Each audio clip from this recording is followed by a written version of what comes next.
1 ball, 2 strikes. The pitch. Hey, Cubs win the division. Cubs win the division. Cubs win the division.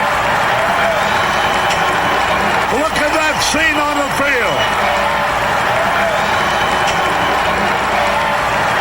Ladies and gentlemen, welcome the one and only Harry Carey.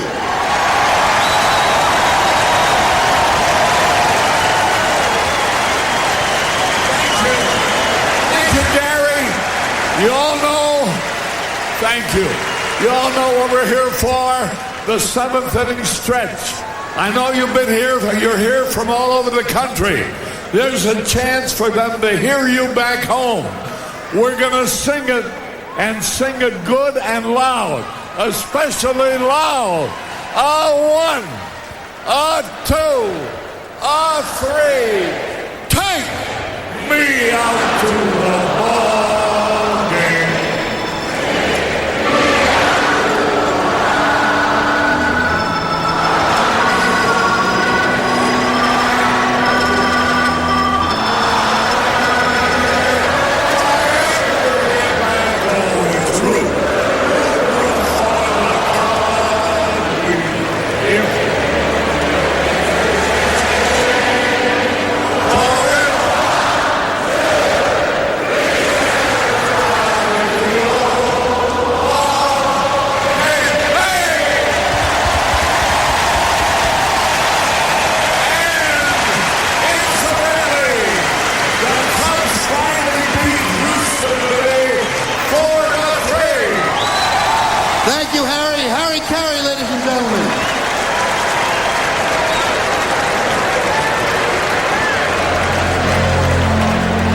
The Monday Morning Quarterback on the 30th of September 2019, beaming from WBRN Radio and on the Boston Red Network, and wherever you find internet radio, including iHeart, Spreaker, Stitcher, Twitter,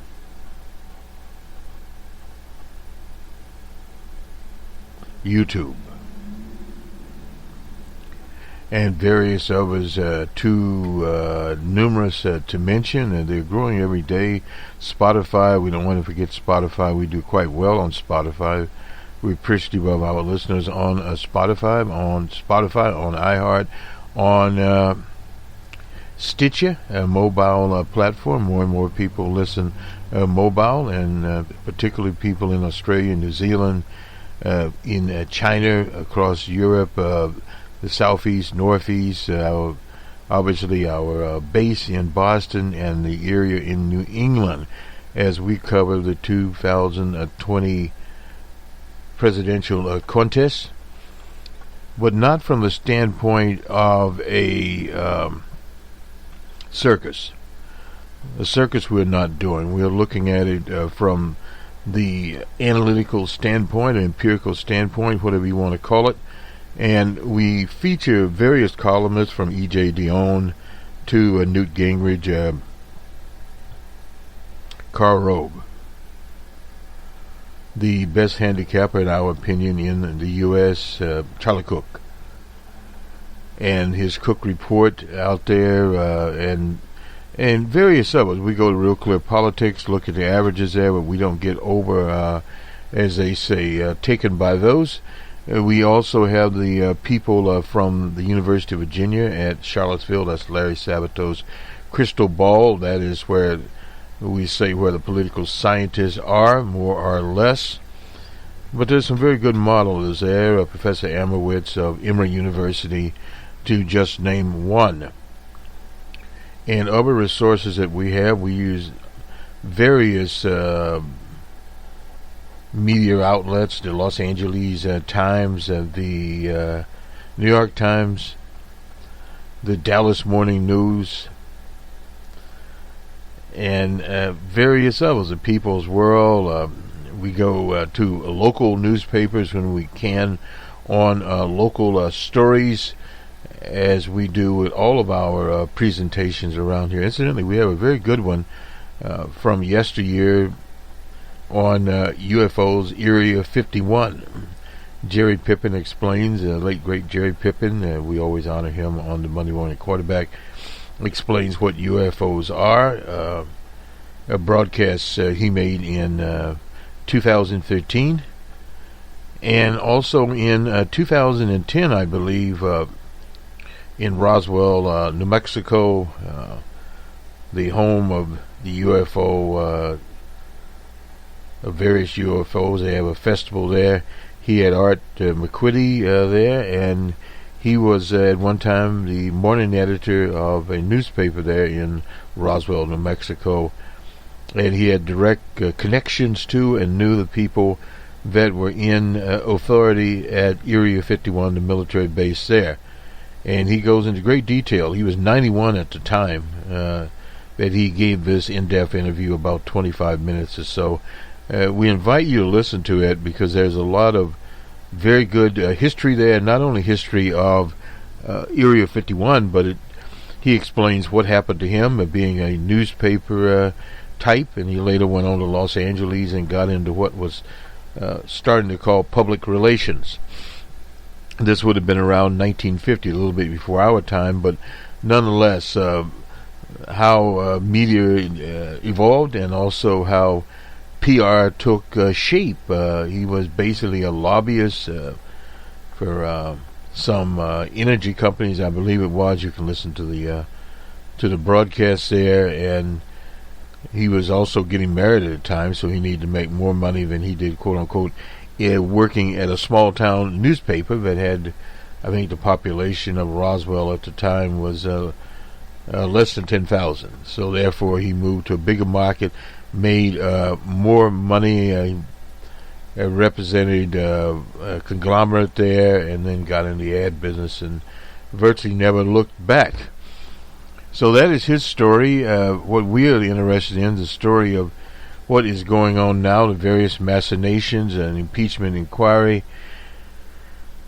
And the latest development is the whistleblower will testify before Congress. Of course, that would be a big made-for-TV event, digital event, sort of like if it burns, it leads, or something like that. More on the sensational side of it, the show part of it. But beyond the show part, there are all kinds of machinations underneath the surface, and side issues that happen when you have these types of inquiries to the American body politic. The Trump people are already running a $10 million ad buy, basically trashing Joe Lunchbox Biden. And we'll get to it. There's an article here, questions whether Joe Lunchbox Biden can run both a national campaign against DJ Trump and his forces of reaction, and at the same time in the Democratic election that is going on, will start in Iowa in February. And where the other more progressive candidates are there, Joe Biden is not 30 points ahead anymore. And what does this do to the quote-unquote Biden brand? We look at that because it's fairly modern times. Obviously, Democrats don't want to take another chance and have a brand similar to Hillary Clinton. Not that her brand was bad, but it brought baggage with it that she really didn't need to bring out there, like the Hillary survey, those kinds of things, making speeches that caused problems. So now Biden has this son of his, this Hunter Dorsey character to begin with, out there. It's more the appearance. It's not that they're going to, as they say, pin anything on him. No. But it's the appearance there when you receive these consulting fees or whatever, board members. That's not unusual. Board members, many enterprises are paid. That's not out of the normal there. But because his father was the vice president, that is appearance. How long can appearance, as they say, take the tide? Well, when you put in these ad buys, you're trying to define Biden before he can get defined. And depending on what the stakeholders are, in other words, the money people will go with Biden may have to shift from these so-called small and medium donations to a PAC. He's resisted that because, again, he'd be under fire from Bernie, Liz Warren, and various other people. So it's a condition of what the Democratic race is about and a national election. But if he doesn't get past this, there will be no national election. I was talking with some character, I don't know, a few weeks ago, talking about the proposition that there could be a 2020 race and no DJ Trump or Joe Biden. And not unusual there. All kinds of things can happen in a fast-paced situation, particularly with an economy where the feds have been doing some quantitative easing. They've injected over $75 million into the economy, and now once again we face an inversion curve. That's when the 2-year bonds are about the same as a 10-year. If you buy a 10-year bond, basically you're saying that you believe the U.S. will be a productive industrial economy. But if you're on a short-term situation for 2 years or 1 year, they may have a 3-month one.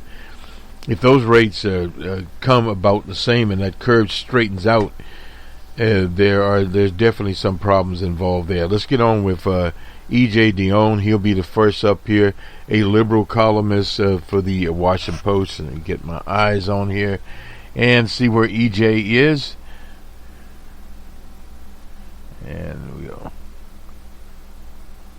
get to the title of his little polemic here. E.J., not too fast, not too slow. Democrats have to get the impeachment just right. And he says, and we won't read the whole article, but nonetheless, he's writing on the 29th of September in the Post. The dilemma facing House Democrats is captured by one of the most internally contradictory phrases in American legal history. In the very muddied language of Brown v. Board of Education decision, they need to proceed with all deliberate speed. Okay. Goldilocks rules again, and not too fast, not too slow, just right, as Speaker Pelosi said. Goldilocks never wrote a playbook for dealing with DJ Trump. But proceed Congress must, all of who are counseling against impeachment now, overlooking the obligations of Congress that transcends politics. They want to wish away the duty of political leaders to lead and not to follow public opinion during moments of crisis. They are also misunderstanding where the public opinion is moving, and they don't understand Trump.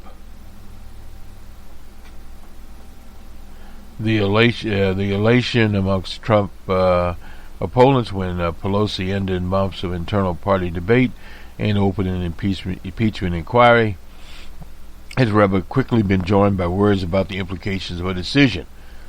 There are practical questions about what is next. Some fear that Trump will turn the impeachment fight to his advantage. The practical questions are indeed more important. One of them is certainly about speed. As is often the case when the hard choices are considered, both sides have a point. If the Democrats move too fast, they risk not looking deliberate and serious. They would not give themselves time to decide whether a modest broadening of an impeachment articles beyond the Ukraine matter might strengthen the case against Trump by making clear the extent and depth of his corruption. But the slower they move, the closer to the November 2020 election comes, and the more Trump apologists will charge the impeachment is undemocratic. Never mind that the genuinely anti-democratic acts here are all on Trump's side, encouraging a foreign leader to intervene in a very election, hiding this skullduggery from Congress and the public, and threatening the whistleblower sources. Moreover, Trump and the Attorney General Barr could be counted on to do all they can to obstruct, confuse, obfuscate, and change the subject and smear the president's critics. The more ponderance of the process, the more ineffectual Congress will look. and the more time stunned and reeling president will have to regroup. This is why finding a way to combine deliberate and speed, however, is difficult. It is imperative. An impeachment process that tries to cover all of Trump's wrongdoing would take, forever. Laying out the details of an already clear-cut case against Trump on the Ukrainian matter will consume enough time as it is. So Democrats should work backward from their objectives, which is what they seem to be doing. The House should pass articles of impeachment well before 2020. So the Republican leaders in the Senate don't have an excuse to punt the matter and say, let's leave it to the voters. Very well could do that. Pelosi and her colleagues thus need to decide first that work can fit into a relatively short timetable and get it done.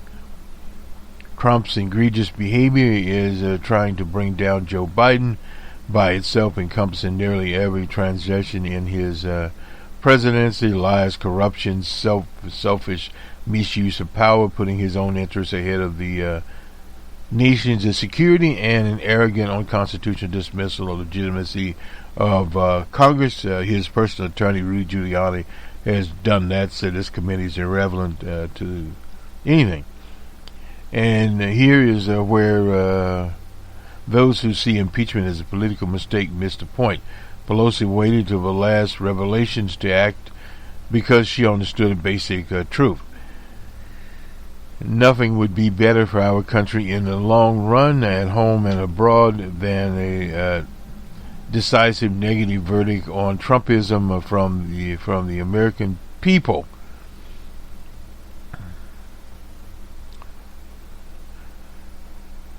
But will you get one?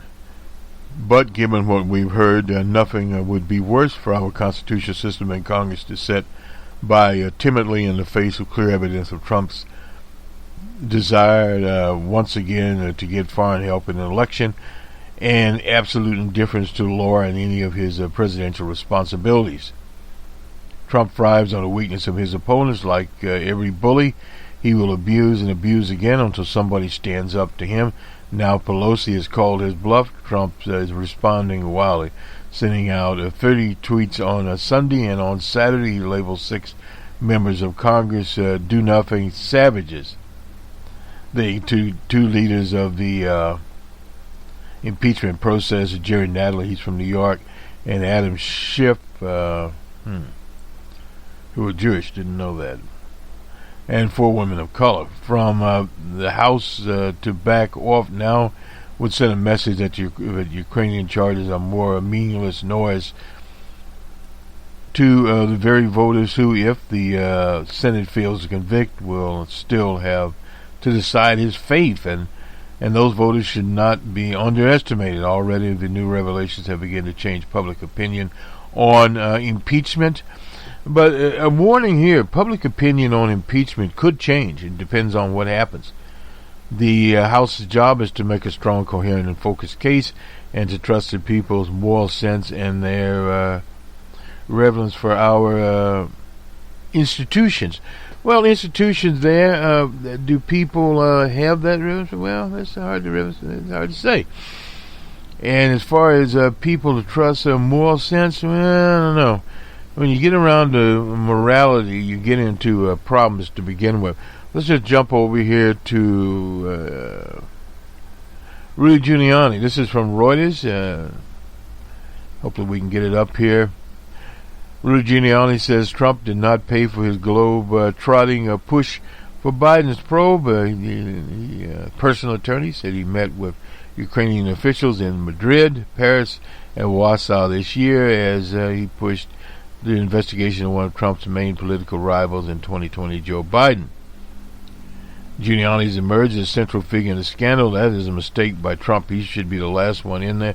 But it's engulfed Trump and left him facing an impeachment inquiry into whether he misused his office for political gain. One of the few questions is who financed Giuliani's globetrotting as he pursued unsubstantiated allegations that Biden had tried to fire the Ukrainian then chief investigator Viktor Shorkin.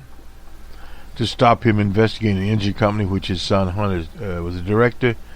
No one paid my expenses, Giuliani said in the interview with Reuters on Friday. What does it matter if I'm getting paid for it? It isn't a real story whether Biden sold out. The real story, isn't it the real story that Biden sold out the vice presidency of the U.S.? Nor whether I got paid. Reuters was unable to independently verify how Giuliani paid for his trips. I'm surprised he didn't wave a credit card at him. Biden has accused Giuliani of peddling a false and debunked conspiracy theories, and that's the key there. A conspiracy theory is a big part of Trump's entourage. On Sunday, urged U.S. television networks to stop booking him to appear on the air. Giuliani traveled to Madrid to meet Andrea Vermachich, top advisor to the Ukrainian President Zelensky, a few days after the 25th of July call. You'll hear more about this. Pressed Zelensky to investigate Biden. Yarmak had a sort of meeting with Giuliani. Giuliani said he chose Madrid as a meeting place because he was going there anyway on behalf of two clients who declined to name. Well, so effectively they were paying for the trip. And we are negotiating where to meet, and he was going to come to New York.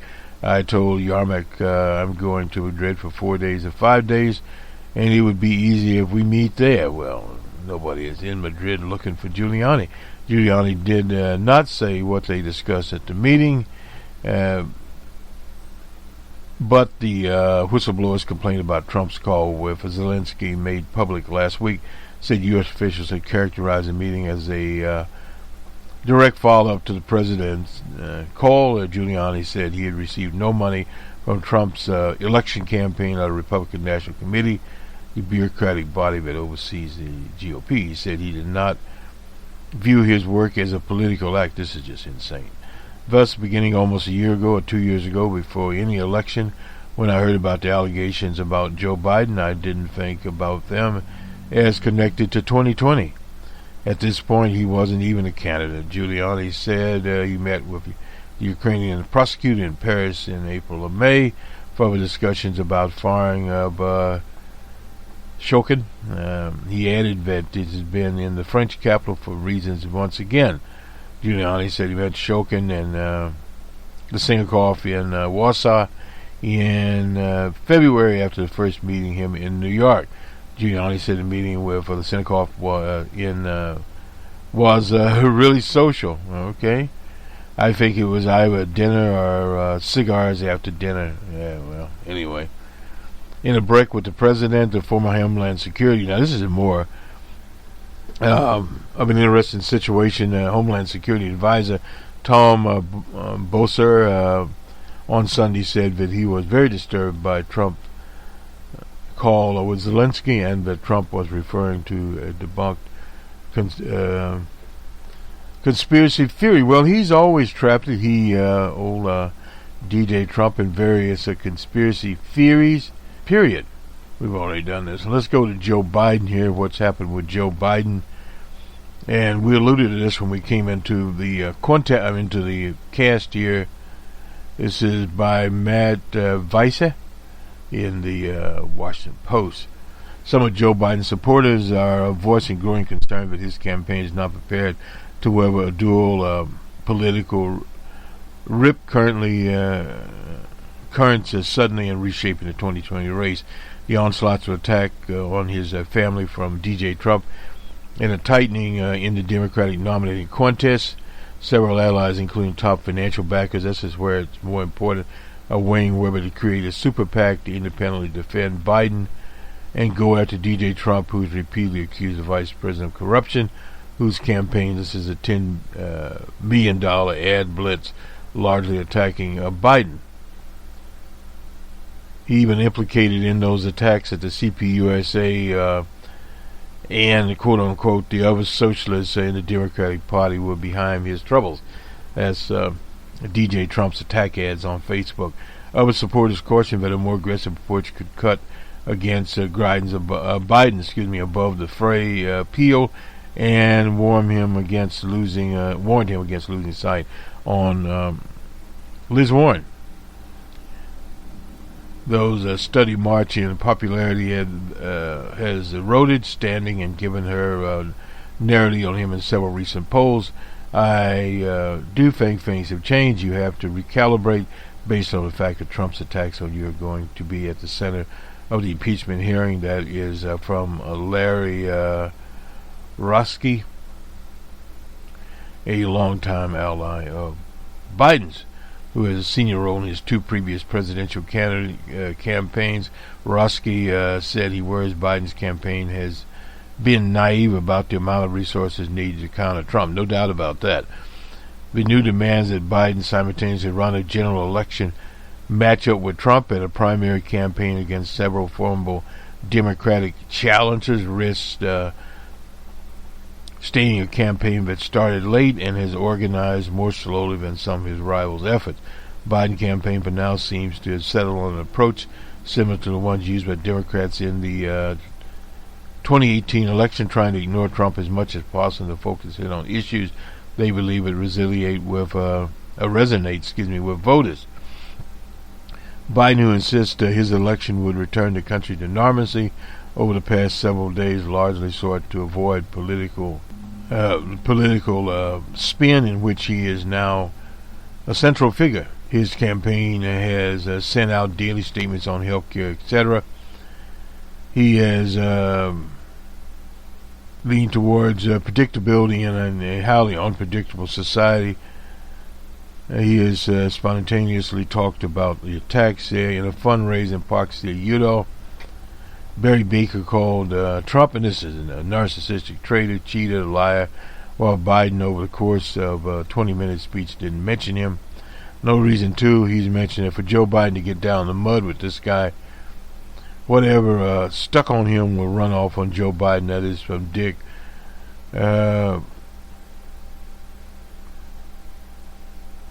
Harpolinia, a Democratic senator from South Carolina, a long time there. You're going to have some of these people come out there. Trump is goading him. If you want a Democrat, Donald Trump screams and yells and lies, then you need to vote for someone else because it isn't Joe Biden. But Joe Biden can stand passively by only so long, and that is that. Impeaching proceedings underway in the House, followed by revelations that Trump, as the Ukrainian president, the administration had previously held up congressional approval of aid to Ukraine. That is a known situation there. Ed Rendell, he used to be the governor of Pennsylvania, top Biden supporter. Naturally he would be because he's a party fixer. He said he thought Biden handled the situation just perfectly so far. Well, that's yes and no.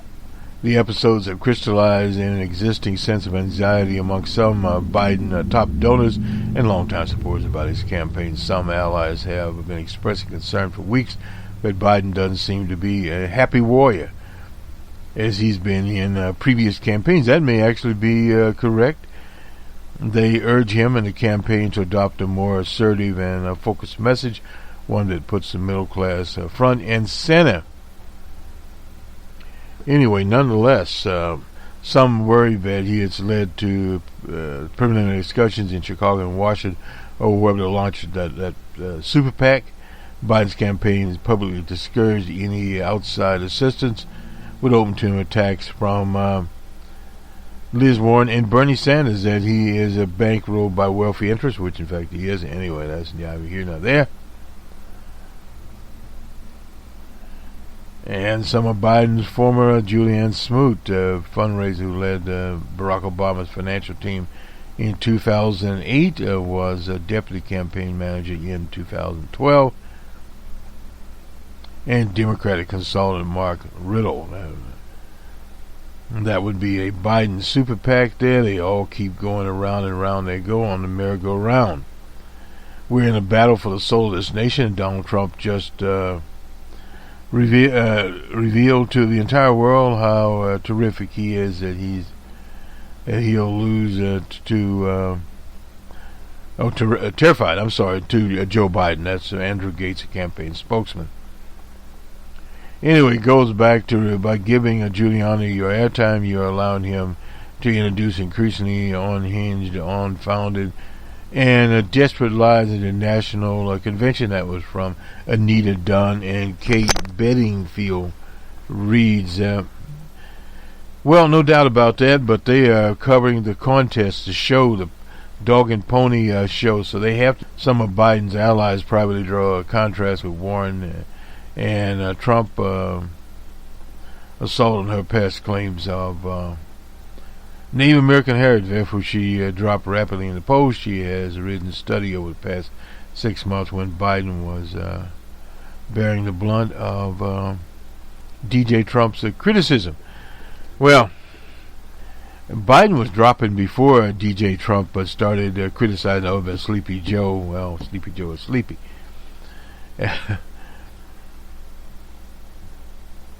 Al Ferrara, party chair in Mason County, Iowa, wherever that is, has expressed some skepticism of Biden in the past, but he says he's impressed how he's handled the past week. Yeah. So he's supposedly neutral. Anyway, that's neither here nor there. Let us move on here and look at our time there. Make sure we haven't. We covered Joe Biden, his supporters. Yeah, we done that. Shackler family property from sale of ski resorts in regions hit hard by opioids. They make Purdue Farmer. They reaped $60 million in the sale of 17 ski resorts in the Northeast and Midwest. Well, they keep on making money. The Saudi Crown Prince was on 60 Minutes. Incidentally, a number of networks have been promoting Saudi Arabia. We heard on National Public Radio that the Saudis were advancing various aquatic sports in their kingdom. Well, and the murder of Jamal Khashoggi, there is a stain on that empire. Now they want to tie it to American foreign policy, with Sony foreign policy, with Iran, and the possibility of war there to save all, saying, well, the petroleum products would skyrocket. Well, again, this is heading skyrocketed so far there, period. Another headline would give this one here. Amidst tension with Iran, the U.S. forces shipped Middle East Command Center from Qatar to South Carolina. To say the temporary move was meant to show agility of the force. Well, I suppose they have a very agile force. Let's do some numbers here now, and after we do the numbers, we'll from Real Clear, and we'll look at some polling here, and then we'll go to Charlie Cook. Anyway, this is CNN. It's Nevada Democratic primary there, and there it is tied up between Biden and basically Sanders at 22, and Liz Warren 18. Harris is at 5, Buttigieg is at 4, Sears at 4, Booker's at 2, and so forth and so on. Now we go to South Carolina. That's Biden has still got his lead there. He's at 37, Warren's at 16, Bernie's at 11. Harris is at just 3 there, in a place where she needs to do better than before. Anyway, let's look at some of the crosstabs here. We have to look at that. And we'll go down, and we got Buttigieg at 4-4, Booker at 2, Tulsi Gabbard at 1, Amy Klobuchar at 1%, also the 1% club. Marianne Williamson, she's also got 1%, that's in South Carolina. That is a party made up of African Americans, and 13% of the voters had no opinion at all in this particular thing. And the question here, are you likely to participate in Democratic caucuses and choose a candidate to support for the nomination? And let me make sure I'm in the right state here. These are these crosstabs. I'm thinking this caucus here would have to be Nevada, but didn't say. Well, maybe we'll in a minute here. Enthusiasm. I guess we'll get this and not enthusiastic. 22nd through 26. Extremely enthusiastic, 44%. Very enthusiastic, 22%. Somewhat, 16%. 5% not enthusiastic at all. 52% said they definitely would participate in the caucuses. Would you say you definitely support the candidate, or possible that 52% definitely? 45% might change their mind. This just means the fluid situation in Nevada there and where things are. Respondents are likely to participate in the caucuses, regardless of who you may support. Democratic candidate for president. Anyway, this is healthcare, 25% Joe Biden. Climate crisis, 20%. Gun policy, 17%. The economy, 22%. Bernie Sanders, 32% for healthcare, 24% for climate crisis, 21% for gun policy, 24% for the economy, and 21% for immigration. So you see where this is basically going. Kamala Harris has lowered. In fact, Liz Warren, 17% on healthcare, 15% on the climate crisis, 15% on gun policy, 18% on the economy, 7% on integration. You go to Kamala Harris, 3% there. Not very much going on there. Residents who are likely to participate in the caucuses, regardless of who you may support, which Democratic candidate for president do you think can best handle whatever? Bernie Sanders, 32% on health care. Joe Biden, 25%, and Liz Warren, 17%. Booker's at 3%, Buttigieg at 4%, doesn't really matter. And climate issues, Bernie Sanders at the top there at 24%, followed by Biden, and Liz Warren 15%. It's very interesting here where gun policy, again, Bernie's at 21%, Joe Biden 17%, and Liz Warren at 15%.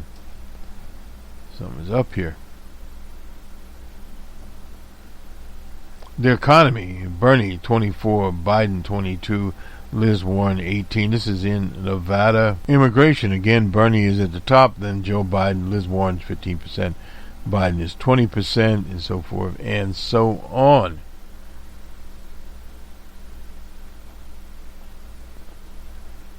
Respondents who are likely to participate in the Democratic caucuses.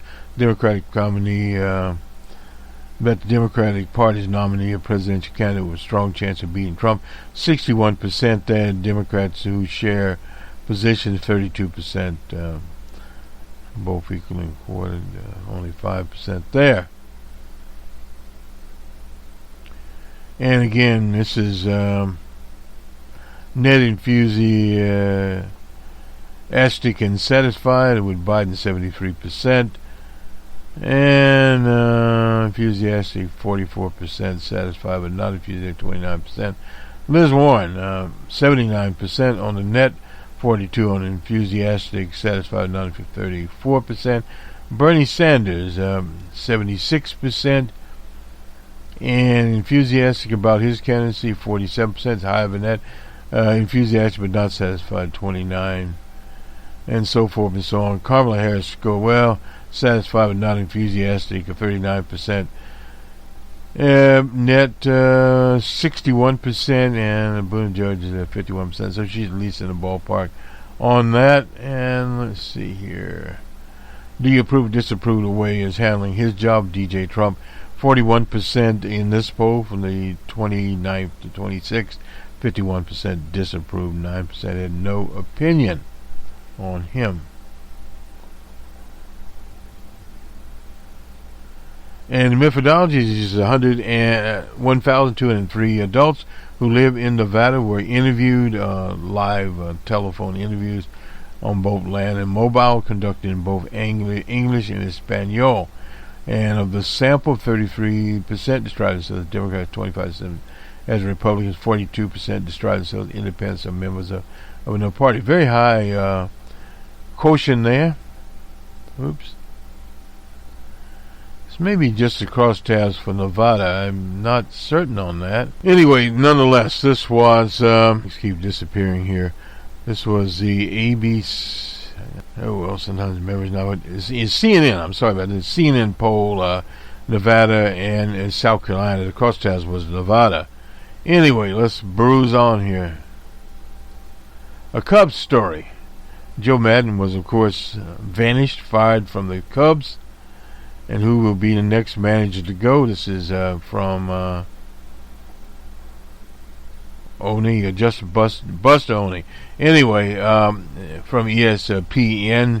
Shortly after Chicago Cubs earned their place in history in Game 7 of the 2016 World Series 3 years ago, Joe Maddon watched his team batting practice, staying to the side of the cage, and mulling the criticism of his handling of the closers. At that time, it was Adolphus Chapman. The day before, he was circumspect, as always, confidence in presenting his reasons, and while acknowledging with humor that any managerial decision will forever be viewed through a prism of results. Well, he ended up, sums up his career. This time with the Cubs is over because of the front office frustration, what they view as slow, emotionless fade off at the series high of 3 years ago, concluding with a complete collapse in 2019. Biden will get the Hall of Fame consideration, might ultimately deliver a speech in Cooperstown. And of course, he took off the 108-year drought in Wrigley Field. He moves on, his new restaurant, his legacy intact at Wrigley. Well, ESPN was at least charitable to Joe. And the Cubs are at home watching on TV. So let's go to the playoffs while we're here. This is on the Washington Post, and where it stands. They start tomorrow. The brackets here. And we'll start with the American League. Twins will be at the Yankees. The winner will move on. The Cardinals will be at the Braves in Atlanta, Georgia. And then we have the Rays and Athletics. The winner will move on there, and they will eventually face the Astros. That's in the American League West. And in the National League, we'll see what the Cardinals and Braves, the winner there, will ultimately face the Dodgers, and the winner between the Brewers and the Nationals. That winner, there'll be one. Not sure who is that. Let me just make sure I'm looking at the chart here. Anyway, we'll get to it in a minute. Well, drama remains. The final day of the Major League season ended early. The Cardinals needed one last win to clinch the National League Central, and they did, and took a huge lead over the Cubs en route to the division title. While the Cardinals win, the final two pieces of playoff bracket were filled in. The Cardinals will be the number 3 seed in the National League. They will face the National League East champion Atlanta, while the Milwaukee Brewers, who finished second in the Central, will be the second wild card. Playoffs start on tomorrow with the Brewers traveling to Washington to face the Nationals. That's the top wild card. The Oakland A's will host Tampa Bay Rays in the American League wild card. That'll be on Wednesday. The rest of the field is already set before Sunday's last day. Houston Astros, they're the Western Division champions, will face the AL wild card winner, which seed number 2. The number 2 seed, the New York Yankees, the AL East champions, will meet the 3rd seed, Minnesota Twins, the AL Central champs. The Los Angeles Dodgers, they're the National League West champ, will face the winner of either the Brewers or Nationals, with the winner of that series meeting with either the Atlanta team or the Cardinals.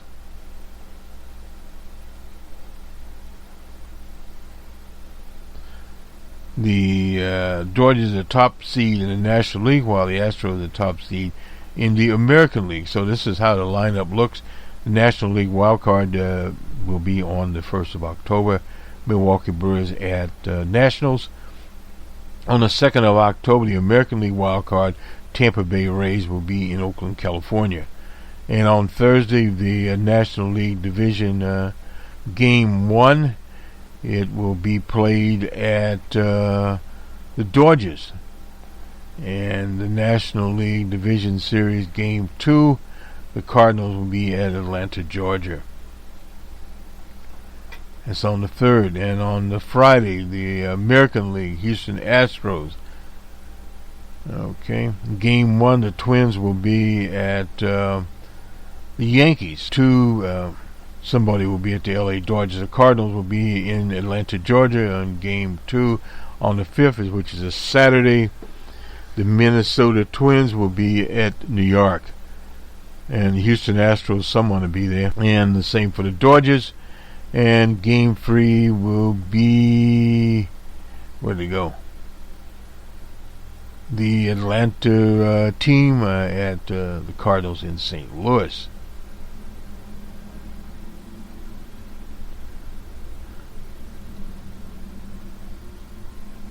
And Game 4, and so forth and so on.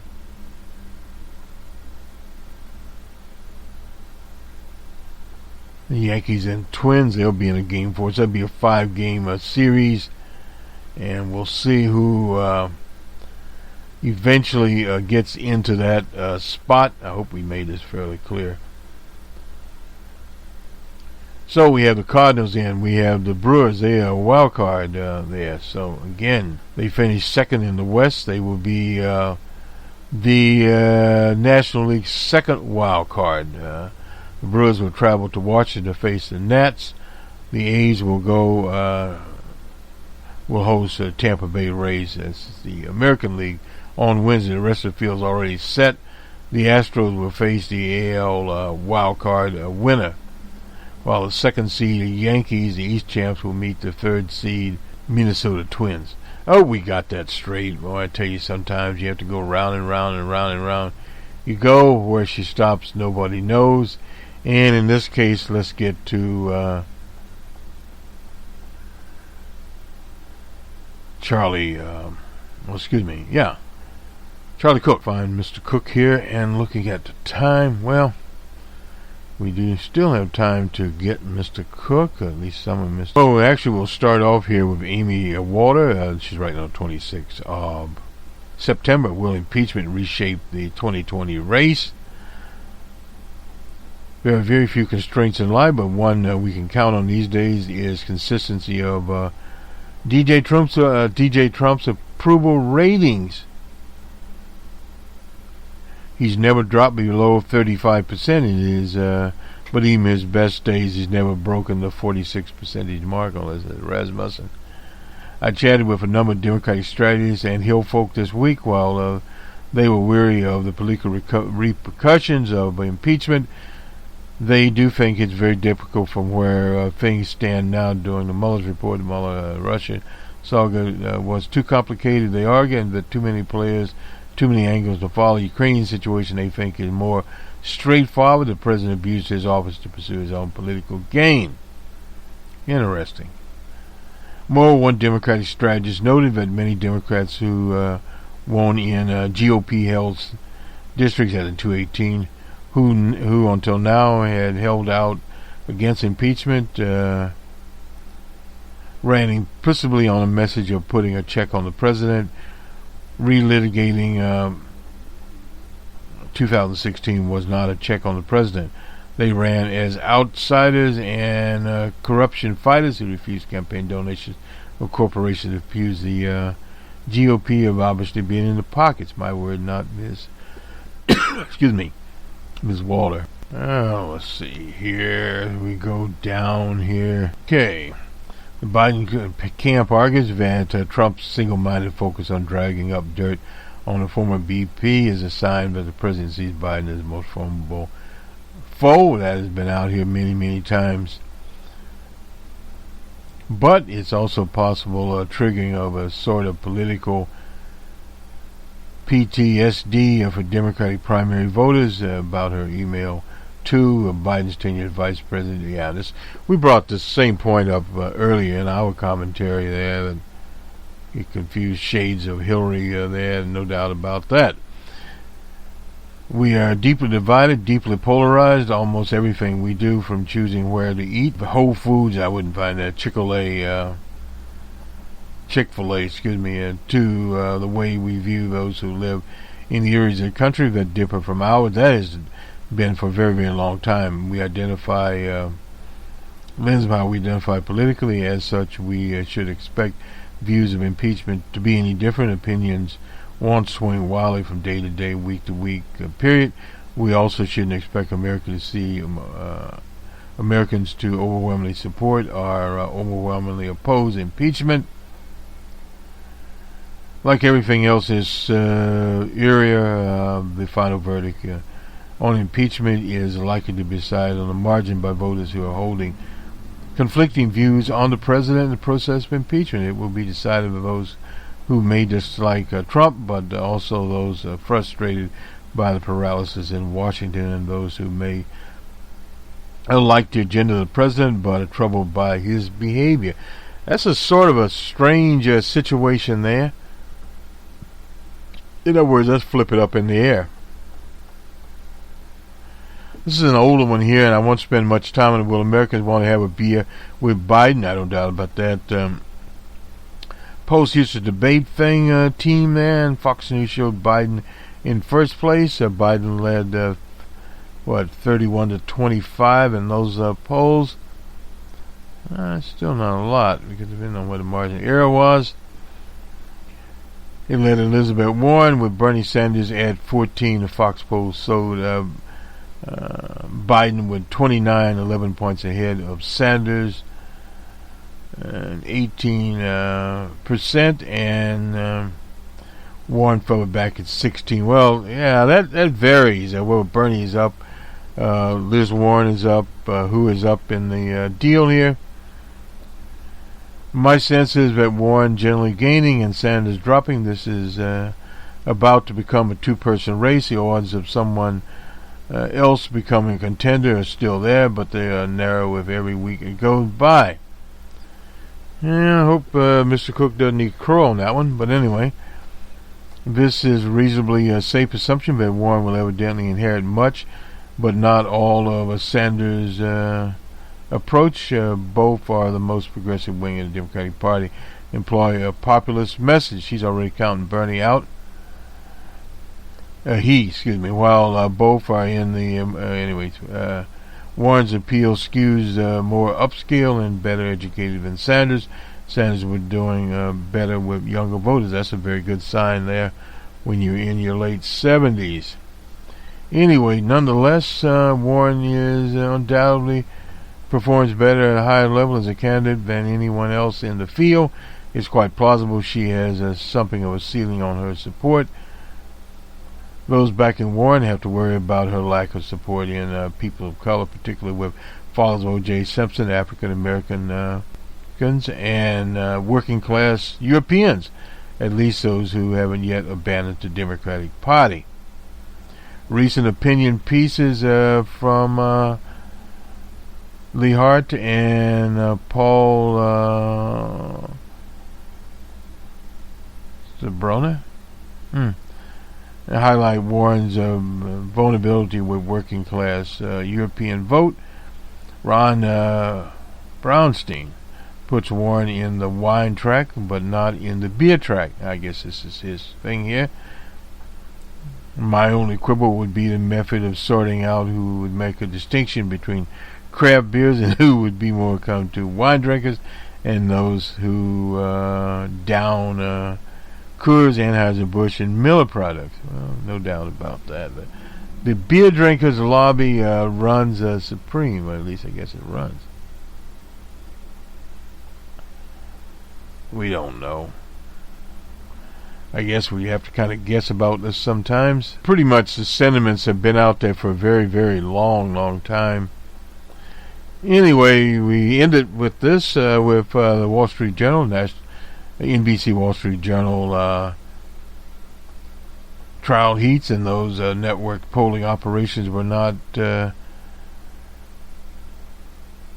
out as this column were written. Will probably be will not be much different. Previous presidents have gone through rough patches and at times trailed potential general election rivals. Most minds are made up and feelings, but pro and con are intensely held. more than any other president. He has both nationalized, personalized our electoral politics, and it's all about him. It would be hard to make it about anyone else. Well, yeah, that is true there, no doubt about it, but again, it's been said, I don't know, might run out of words before it's all right here. Anyway, let's get on down through here. We'll skip Mississippi and come back there again. Oh.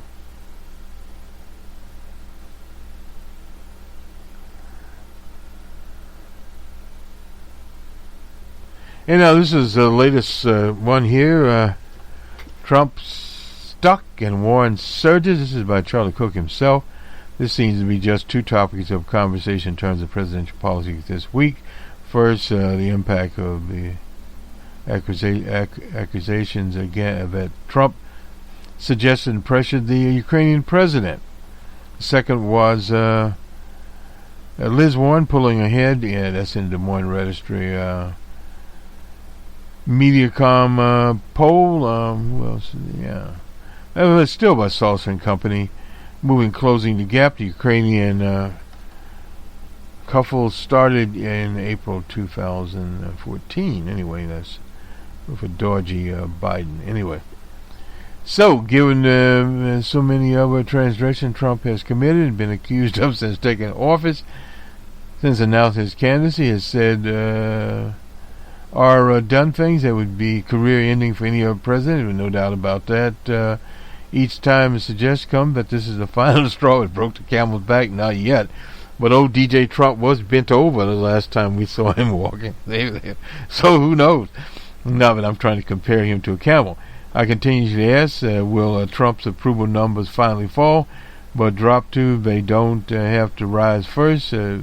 Trump started no honeymoon period. The latest job approval ratings of any newly elected president never rose much, starting at 38 and 48 in Fox, and between 35 and 46 in Gallup. And we should have a new Gallup poll out. The numbers, his numbers show very little electricity, no doubt about that. It's there. Turning to the Des Moines race there. Anyway, now it appears to boil down to a two-person contest, one in which the Democrats will have to decide whether to go big or go home. Going with Warren, going home to be more comfortable and familiar, but not terribly exciting place. Biden, revolution versus restoration. Oh boy. But there's some things to consider with Warren. First, does she consolidate the progressive wing of the party? How many Bernie supporters might migrate to her camp? I think Uncle Charlie here is eliminating Bernie Sanders too quickly. She can draw support from minorities, downscale European voters. Keep in mind that African Americans alone make up 25% of the Democratic primary electorate nationwide. Currently, she is not doing well with people of color. No doubt about it. And that is a situation that, in a general election, if enthusiasm isn't there, we really got problems there. But perhaps she will do better. And it also we'll start to see, especially in Nevada and in New Hampshire and Iowa, how she actually does. I think the press and some of the liberal people, they are now supporting Liz Warren. Nothing wrong with that. I like Liz Warren. She's a senator from the Commonwealth, no doubt about that. She would be my second choice behind Bernie, and then comes Beto O'Rourke, and then we move on around there. But again, this thing is, in our opinion, and at the Ouija board, this thing is wide open. Any of these top two types, Biden and DJ Trump, could disappear. Then where does that leave everyone else? Well, a more serious look at the race, depending on where it was, who would inherit Biden's spot. Well, there are a number of people that can inherit it. I think if he would disappear before Iowa, I'd look at someone like Amy Klobuchar, coming from the liberal wing of the party, liberal/progressive wing, but not yet Bernie or Liz Warren, or perhaps even a Beto O'Rourke coming into Iowa and going in New Hampshire. It could be a little bit different. Buttigieg, I don't think so. And there's several others that are trying to get into that space, and some of them have already left. What about the Twitter King in Santa Booker, New Jersey? Well, Santa Booker, so with Twitter King. Well, could Twitter King survive? And move into being a top-tier candidate? Don't count anything out there. Does he have the charisma? He's kind of the conscience of the group, but not vocal enough. So really, you have these candidates out there, or could it be someone else that is now running around here in the 1% situation? Let me look back at Clear Channel here so I'm finish up this little situation here. It's kind of like the baseball playoffs. Look at them. Well, one of these wild card teams, could they knock off somebody and actually get into the big show? Well, that's that's quite possible. Just look at.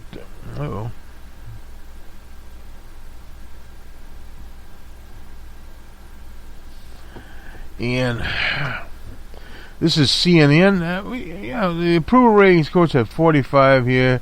That was on Friday. NPR poll there. Well, and it's all over the place depending on where you go. Harvard-Harris had Biden up by 11. That was on Tuesday the 26th. But you have Warren and Sanders 1 point there. They are dead. I'm not sure where Charlie Cook is coming from there. Who knows? Anyway. And then we have the Cardiac poll. That was on Wednesday. A national nomination there. Has Biden at 27, Warren at 25, Warren at 27, Bernie at 16. That's on a nationwide basis there. And then we go to California. Warren's up by 9. That is very surprising there. Poor Kamala Harris is being run out of her own state. Bernie has 19, Warren has 29, and Biden has 20. In fact, if Biden dropped, this is a very interesting situation. In Georgia, landmark. Of course, Biden's up there by 24, Warren at 17, Sanders at 8.